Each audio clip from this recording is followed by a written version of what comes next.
So, the first question that I have, what is evidence-based practice? Evidence-based practice is basically um, you base a set of philosophies you want to incorporate into your practice as an athletic trainer, and you base it off of the research that's out there. And unfortunately for athletic training, there's not a whole lot, but you base it on whatever is out there in the research and then put it into your own practice and try to incorporate it in the way that it was intended to be used through what we have found. Does that make sense? Mm-hmm. Yeah, it makes sense. How do you utilize evidence-based practice in the athletic training room when you're practicing? Do you want specific examples? Yeah, sure, just general or examples work fine.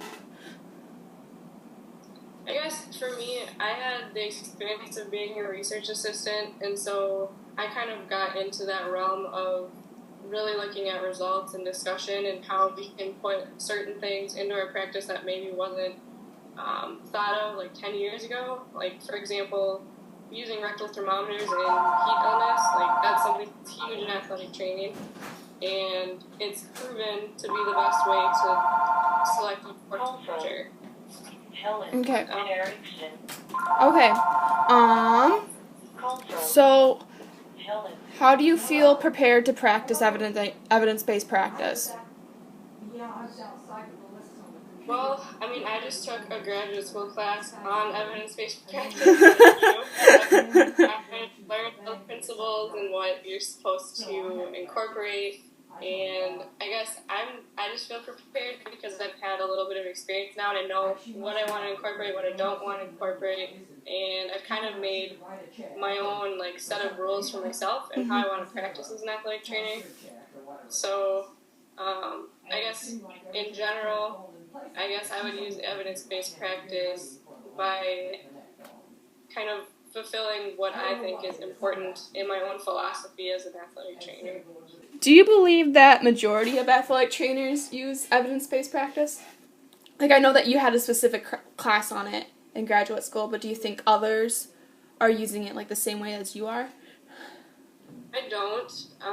Just because it's a relatively new concept in athletic training. It's been in healthcare for a long time, but unfortunately our profession is a little bit behind the times because we don't have the same standards and we don't have the same boards exam. And so it kind of opened my eyes, but a lot of the athletic trainers who've been in the field for 30, 40 years, they don't have that incorporated, and now it's like a requirement by the BOC and NATA that you have to have these requirements, but I don't think people actually understand what it is and how important it is to our profession to uphold a standard of evidence-based practice and also use it in your everyday life. Yeah. So unfortunately, I don't think that people are there yet.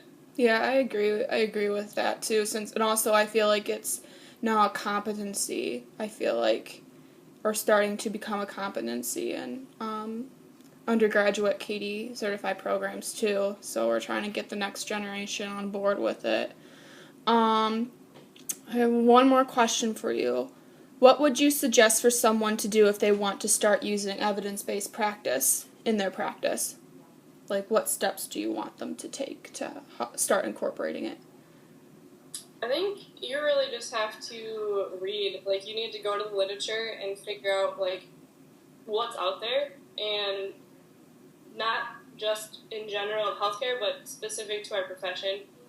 One big one that they are trying to get us all to incorporate is the Ottawa ankle rules, because we talk about it in class, learn it, but do we ever actually use it? Probably not. But there's research to support that it actually works, and it can actually help decrease your visits to the emergency room. And you can actually diagnose a ankle sprain at a higher level if you actually incorporate that into your practice. So I think it's just really a lot of education on your part and reading and taking the effort and the time to go to seminars, read literature, become familiar with anything out there on athletic training, and then also incorporating it into your own practice in how you see fit. Because some of the stuff is kind of dense, you're not going to do specific things with every single athlete, but it's important to have a good basis before you try to incorporate it in your own work.